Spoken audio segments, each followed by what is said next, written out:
దేవుని నామానికి మహిమ ప్రభావములు కలుగునుగాక. ఈ యొక్క ఉదయకాల సమయంలో ఇలాగ చేరి దేవుని యొక్క నామాన్ని స్తుతించేటువంటి గొప్ప భాగ్యాన్ని దేవుడు మనకు అనుగ్రహించాడు. అందును బట్టి దేవునికి కృతజ్ఞతాస్తుతులు చెల్లిస్తూ ఉన్నాం. ఈ యొక్క దినమున దేవుడు మనకు సిద్ధపరిచినటువంటి వాక్య భాగాన్ని మనము ధ్యానం చేద్దాం. కీర్తనల గ్రంథము 147వ సంకీర్తన 11వ వచనమును మనము ధ్యానం చేయబోతున్నాం. తన యందు భయభక్తులు గలవారి యందు, తన కృప కొరకు కనిపెట్టువారి యందు యెహోవా ఆనందించువాడై ఉన్నాడు. క్రీస్తునందు ప్రియమైనటువంటి దేవుని బిడ్డలారా, ఈ యొక్క ఉదయకాల సమయంలో దేవుడు ఒక చక్కని వాక్య భాగాన్ని దేవుడు మనకు జ్ఞాపకం చేస్తూ ఉన్నాడు. తన యందు భయభక్తులు గలవారి యందు, దేవుని యందు భయభక్తులు గలవారి యందు. రెండో విషయం ఏంటంటే, దేవుని యొక్క కృప కొరకు కనిపెట్టు వారి కొరకు, అనగా తన యందు భయభక్తులు కలిగినటువంటి వారు.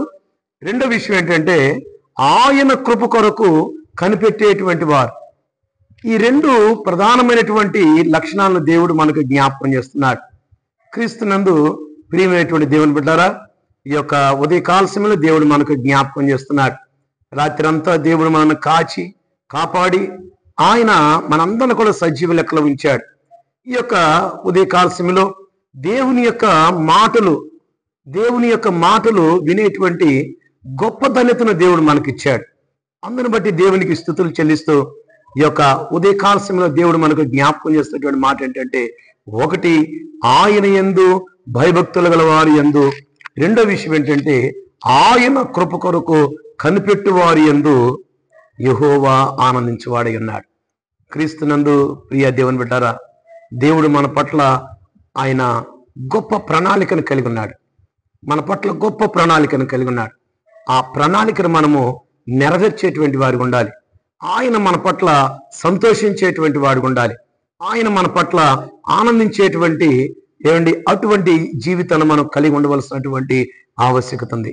కాబట్టి ఈ యొక్క ఉదయకాల సమయంలో క్రీస్తునందు ప్రియమైనటువంటి దేవుని బిడ్డారా, దేవుడి మాటలు మనకు జ్ఞాపకం చేస్తున్నాడు. కాబట్టి 147వ సంకీర్తన మొట్టమొదటి వచనాన్ని మరలా ధ్యానం చేద్దాం. యెహోవాను స్తుతించుడి, మన దేవునికి స్తోత్రగానము చేయుట మంచిది అని పరిశుద్ధాత్మ దేవుడు మనకు జ్ఞాపకం చేస్తున్నాడు. ఈ యొక్క మనందరం కూడా ఈ యొక్క ఉదయకాల సమయంలో యెహోవాను స్తుతించుడి, ఆయనను మనము ఎల్లప్పుడూ కూడా స్తుతించే వారికి ఉండాలి. ఆయనను మనం గణపరిచేటువంటి వారికి ఉండాలి. అంతేకాదు కానీ మన దేవునికి స్తోత్రగానము చేయుట మంచిది. కాబట్టి ఈ యొక్క వాక్య భాగాన్ని బట్టి ఈ యొక్క ఉదయకాల సమయంలో దేవుడు మనల్ని ప్రేమించాడు. అందును బట్టి దేవునికి స్తుతులు చెల్లిస్తూ ఈ యొక్క కొద్ది మాటలు దేవుని పేరట దీవించబడును గాక. ఆమేన్. ప్రార్థన చేసుకున్నాం. స్తుతికి కారణభూతుడా మీకు వందనాలు. ప్రేమ నమ్మకం కలిగిన మా తండ్రి మీకు వందనాలు చెల్లిస్తున్నాం. దేవా, ఈ ఉదయకాల సమయంలోనైనా ఈ మాటలు వినుచున్నటువంటి నీ బిడ్డలను మీరు దీవించండి, ఆస్వాదించండి. నాయన ఈ యొక్క దినమంతా ప్రభా, నాయన నీ బిడ్డలు అయ్యా మీ కృప కొరకు నాయన కనిపెట్టుకునేటువంటి భాగ్యం దయచేయండి. దేవా, మీ వాక్యం సెలవిచ్చినట్లుగానైనా తన యందు భయభక్తులు గలవారి యందు, తన యొక్క దేవుని యొక్క కృప కొరకు కనిపెట్టువారి యందు యెహోవా ఆనందించువాడై ఉన్నాడు. దేవా, మా పట్ల నాయన అయ్యా మీరు నాయన సంతోషపడాలి. అయ్యా మా జీవితాన్ని బట్టి లేదా మా యొక్క పరిస్థితిని బట్టి నాయన మీరు నాయన ఆనందించేటువంటి భాగ్యం ధన్యతను మీరు మాకు ఇచ్చారు.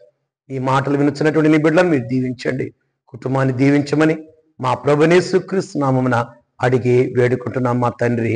ఆమేన్. మన పరమ తండ్రి అయిన దేవుని ప్రేమయు, కుమారుడైన యేసుక్రీస్తు కృపయు, పరిశుద్ధాత్మని యొక్క అన్యోన్య సహవాసము సన్నిధానం ఈ మాటలు వినచలేటువంటి నీ బిడ్డలు నీ కృపతో ఈ దినచర్యలో వారు దీవింపబడి నడిపింపబడుదురుగాక. ఆమేన్.